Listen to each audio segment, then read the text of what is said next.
Asubuhi na mapema, Jacqueline alikuwa anafanya usafi bila wasiwasi wowote, kwa sababu kwa wanapoishi ni shamba. Wakati anafagia, mara ghafla anatokea mtu akiwa anakimbia huku akivuta pumzi kali na yenye mashiko. Akibidi aache ufagio amkimilie ili amshike muulize ni nini haswa. Yule mtu akiongea kwa haraka. Vipi? Jackie alimuuliza. Twende haraka shambani. Kuna nini jamani? Twende haraka. Jackie akacha fagio na kukimbilia shambani. Wanapofika shambani, majonzi na masikitiko, Jackie alidondoka hapo na kupoteza fahamu. Kwa sababu ni kijijini na tunajua kijiji jisikilivyo, watu walijaa na kuanza kutoa msaada kwa wote wawili na kupelekwa hospitali ya kata. Walipofikishwa hospitalini, Jackie hakufanikiwa kuzinduka kwa mapema. Kwa huduma za kwanza za hapa na pale, Jacqueline alizinduka baada ya muda wa lisali moja. Alipozinduka tu, neno la kwanza, mama yuko wapi? Mama yuko wapi? Jamani, namtaka mama yangu, huku akilia na kutokwa machozi. Namtaka mama yangu. Ndio huyo nilobaki naye. Kwa nini inakuwa hivi? Madaktari ambao walikuwa karibu yake wakamshika na kumpoza, wakamwambia subiri, yuko katika matibabu. Na kwa maelezo ya daktari mkuu ambaye alikuwa anamshughulikia mama yake Jacqueline, ni kwamba alifariki pale baada ya kujeruhiwa na yule mnyama. Hakuhitaji Jacqueline haweze kwenda kumuona tena, kwa sababu mwili wake ulikuwa umeshaharibika kwa kujeruhiwa na meno makali ya yule mnyama.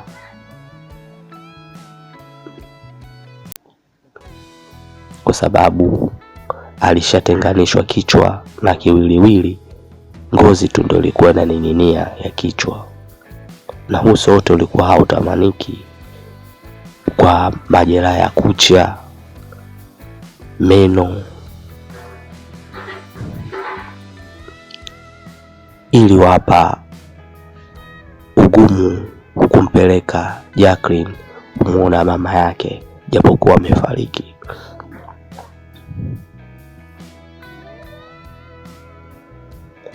Ila tu walichokifanya,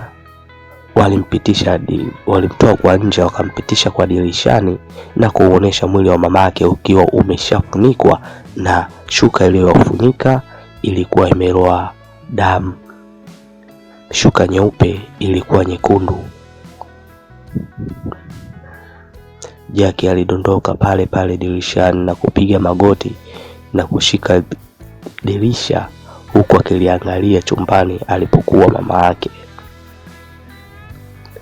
Alilia kwa mahuzuniko na kwa masikitiko makubwa sana, hadi ikafikia hatua sauti ikawa imemkauka. Wale majirani waliokuwa karibu yake walikuja kumshika na kumbembeleza na kumpeleka pembezoni mwa hospitali ili apunguze kelele kwa baadhi ya watu wengine na wagonjwa pia.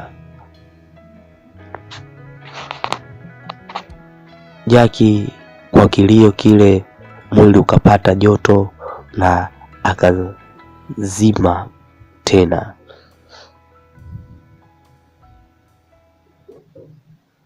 Baada ya kuzima, huduma ya kwanza kuja kumcheki, hali yake ni hofu na ni mbaya sana.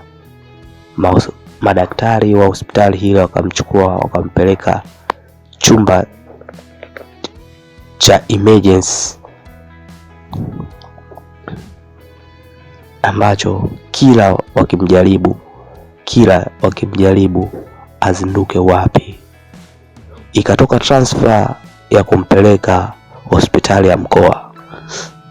Ambulance iliwashwa ikiwa silence. Jacqueline anaingizwa haraka katika ambulance, na baadhi ya majirani ilibidi waingie ili kumsindikiza Jacqueline, kwa sababu pale kijijini hawakuwa na ndugu wa aina yoyote, walikuwa wao wenyewe tu, na Jacqueline hana ndugu zaidi ya mama yake. Ndio maana ilimfikia hatua ya kulia mpaka kuzilai kwa mara ya pili.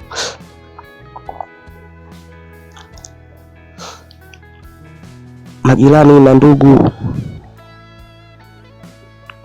walikaa na kujiuliza, tunafanya nini? Na ikiwa hapa hatujui hata ndugu yake mmoja.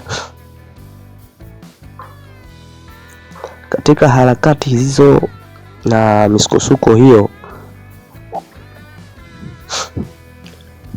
kuna kundi la watu wengi likiwa linakuja huku likifurahi na kushangilia, ikiwa wamekishika kichwa cha yule mnyama. Inamaanisha walimpata na kumuua, nao wakamtenganisha kiwiliwili na kichwa. Kwa uongozi wa hospitali na walinzi wa hospitali ilibidi wawazuie mlangoni wasiingie katika ukuta wa hospitali kwa ndani, wakiimba nyimbo za furaha. Tumeshamuua, tumeshamuua, tumeshamuua, tumeshamuua, hatupati tena tabu.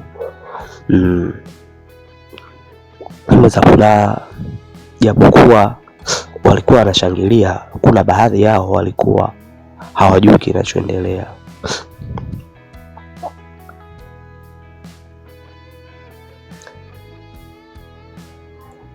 Kiongozi wa hospitali baada ya kusikia kelele alitoka nje hadi pale sehemu husika. Ghafla pia gari la maaskari ilikuja na mkuu wa kituo cha wilaya. Habari zenu? Salama tu.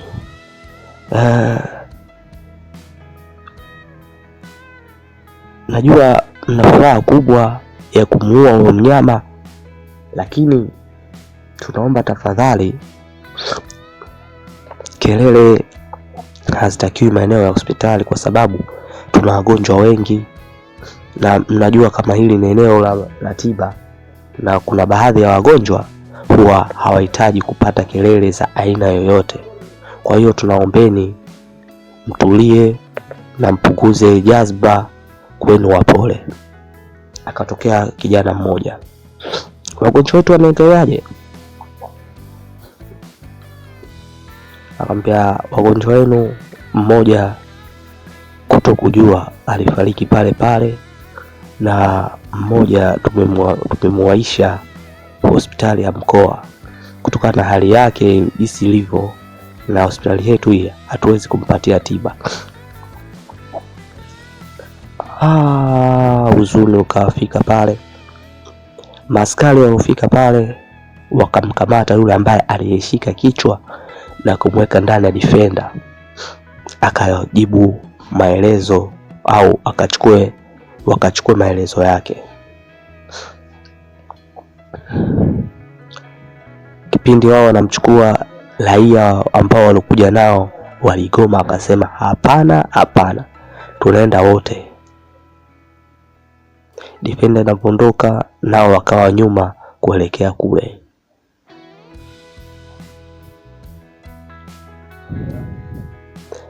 Mwenyekiti na kiongozi wa serikali za mitaa aliitwa hospitalini pale na kufanya process za